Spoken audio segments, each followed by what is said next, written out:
Welcome everyone. My name is Mary Bergman and I'm the Executive Director of the Nantucket Preservation Trust. Thank you so much for supporting our annual August Fête. We're here on Gull Island Lane, and right behind me is 6 Gull Island. This is a house that was built in 1800. It was built as a wedding present for Hannah Gardner when she married Josiah Sheffield. It stayed in the Sheffield family until 1892, and it was recently purchased by Noelle McLane. And Sarah rescued this house. She's doing an incredible job restoring this house, and we're so excited to go in and see what she's done in the last couple of years and hear about her plans for the future of this house. So welcome to 6 Gull Island Lane. I was sent this listing by a client of mine in 2014 when it was back on the market, or when it was first on the market, and she wanted to do it as a project and have me actually work on it. And I was like, we need to finish what we're doing in Vermont first. And so then, fast forward 2 years, I thought it had been sold to a developer and a preservationist, and they were so excited that it was going to be preserved. And I believe you guys actually had hosted sort of a symposium here and saw that nothing had been done. It was Thanksgiving, and I looked again and it was back on the market, luckily for me, and the timing worked out. So I looked at it. I went through the house with Penn Austin, and we were crawling underneath the house in January to look at what we could find down below, and then I guess started the process of trying to acquire the property in January, February of 2019, and it took another 8 months. We closed on the property October 15th of 2019.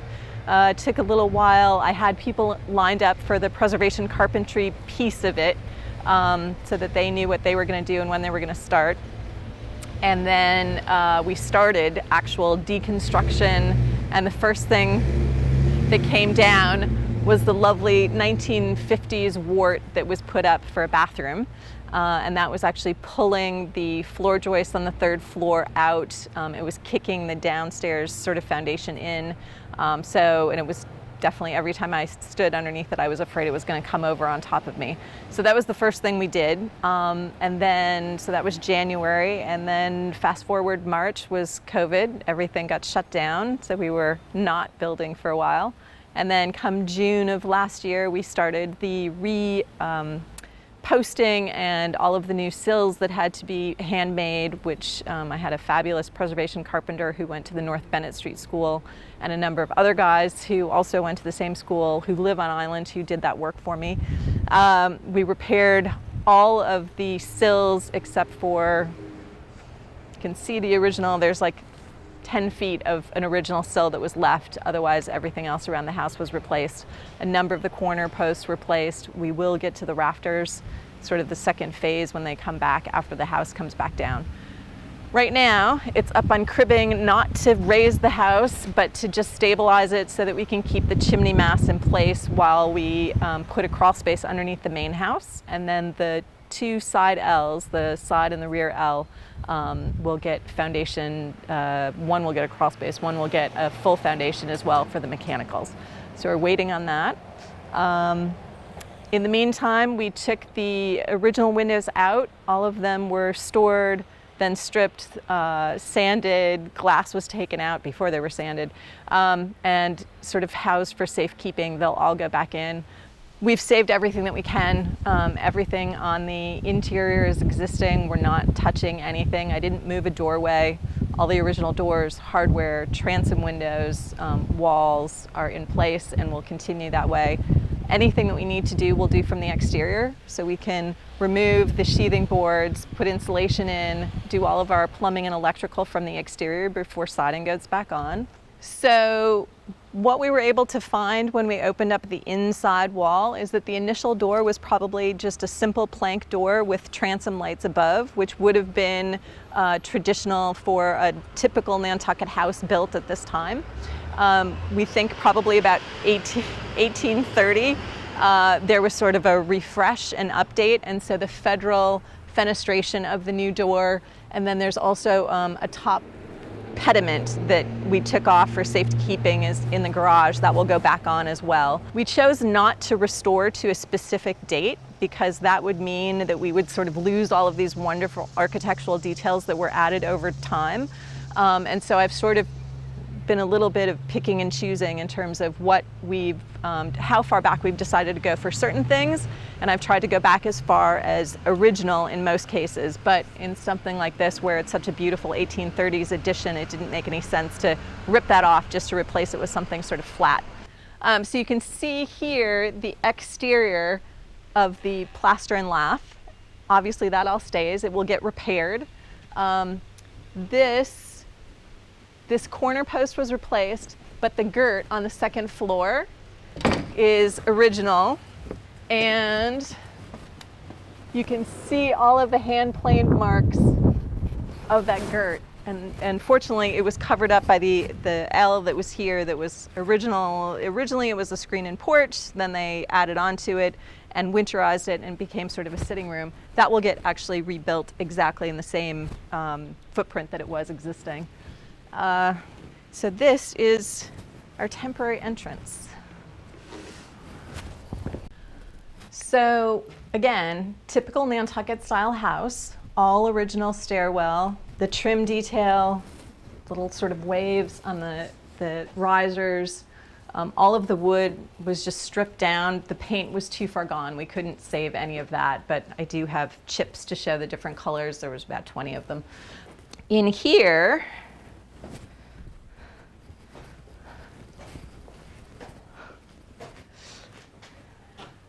we have the original mantel breast boards. It looks like where the white paint line is, that looks like it's two boards, that actually is a single board, and that's the paint demarcation from the 1830s mantel that was added. And you can see by the part around the chimney, or the fireplace, the firebox, that's not painted. That was where the original mantel was sort of a Biloxian molding and a Greek key, sort of very simple. And so we're actually going to put that back. And we were able to find the profiles in the paint on the flooring. So we have that for safekeeping, and that will just be rebuilt the way that it was. I stripped all of the mantel in stages. One, because all of the movement and shifting in the house, we didn't want any of the paneling to crack, and so all of the joints had to be released. And now I'm sort of going back through and cleaning up and getting everything ready by hand sanding and getting it ready to eventually finish paint, prime and finish paint once the plaster repair is done. This will go back to being a front parlor. All of the chimneys, there are 3 on each floor, will be working wood fireplaces. We've saved all of the original brick on site so that we can restore and repair in kind. You can see there the original rear brick oven, which was sort of the original way that they would have cooked. Then they got a little smarter and decided that reaching over a fire with their big skirts was probably not the safest thing. And so in later houses, they would have moved the brick oven, bake oven to the side, which is also sort of helps date the house a little bit. All of this is just stability so that when we're working on the foundation and as the house is shifted, it's about 2.5 inches higher than it will be right now, just for the steel beams that are supporting it. So once this all goes back down, then we can start to sort of repair the joints in the brickwork and get that back to functioning fireplace. I'm not walking in there, but that was a wet bar at one point, and then there were a couple different iterations. Right behind this is sort of a pantry, and it was a bathroom at one point. We found the old trapdoor to the root cellar, which was a small brick enclosure down below beneath the house. We did save all the bricks from there. There's a rear stair, winding stair, which again is very typical. On the other side of this is a rear chamber. Some people would have used it as a study or a bedroom. Again, there's another fireplace in there, and that just gets restored. The most damage to the house was in this rear back corner, and it was because most of the water that was coming down in the floor, and then so down in the floor, and then the ceiling above. And so we have the most extensive repairs in that back wall. So we are on the second floor in the sitting area. 3 window casings for the exterior that got to stay in place, and I redid them last year, are on the outside. This is this window, and we had to take it out in order to replace that corner. So this is sort of after I've stripped it with a heat gun, and now I'll have to go over it and sand all of this off, and then it gets treated with a special oil to condition the wood, and then it gets primed, and then the windows go back in. But that's what that looks like. And this is just, you know, typical plank frame window, and they're all pegged, so when they come apart, literally it's a matter of knocking the pegs out, and they come out 4 pieces, and it's pretty amazing. These, as I mentioned, I've taken all the windows out and restored them. So this is sort of what the window looks like as it's been completely sanded. Here's a pane of the wonderful old wavy glass that goes back in, and I've probably been able to save 85% of the original panes of glass. And for the panes that were broken, I've been scouring the island to get old glass from other windows and hope to replace all of the glass with glass of the same era. All of the doors I've taken off for safekeeping. They've all been stripped. All of the hardware is original, and then everything's tagged, and they'll all go back into place. So front parlor, original mantle to the house. Many, many coats of paint later. This is what it looks like, and this is now ready to be primed and painted after we do all the plaster work.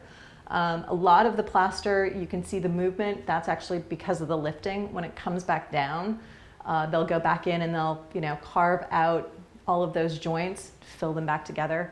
For the most part, the plaster, it may not look like it's in great shape, but it's not terrible. And then a lot of the discoloration that you see is sort of a mold that would have grown on the wallpaper paste, not actually on the plaster. The floorboards here will be used on the first floor if we need them. So we have all of the floorboards taken up so that we could repair the floor joists on the first floor. They're all stored on site. We numbered all of them, they're mapped. And so there are obviously a couple places where they were too rotten to be reused. And so in order to have the first floor have sort of continuity in the color and the age, we'll cannibalize the floors up here and use them, and then sort of work our way around and keep as many of the original floorboards in place in full rooms as we can. And in, for instance, the room behind here, which becomes the master bathroom, that floor is going to be painted, so it's a little less important to me to have exactly matching floors for that because it will be covered with paint. So we were just in the front master bedroom. Come through, there's a little closet. There'll be a very small bay window that's going to be replacing that wart that was on the side. And you come in here, and this is the master bathroom. So I have a vintage clawfoot tub that goes in front of the fireplace.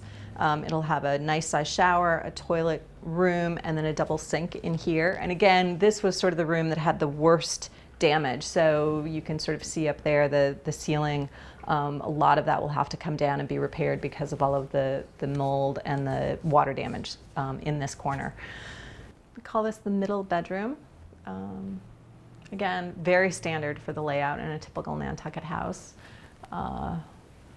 We did find some interesting, so we found coins buried along on the other side, sort of on the other side of this wall, a number of coins, which were very interesting. And then here, they must have fallen behind the mantle. So as that was shifting a little bit, some tin type photographs fell out and an old, probably 1920 graduation picture. So I've saved everything. I have sort of boxes of artifacts that I found from the house that will sort of be available, and I'm sure I'll frame some of them and definitely post a lot of them, but it's been very interesting to see that.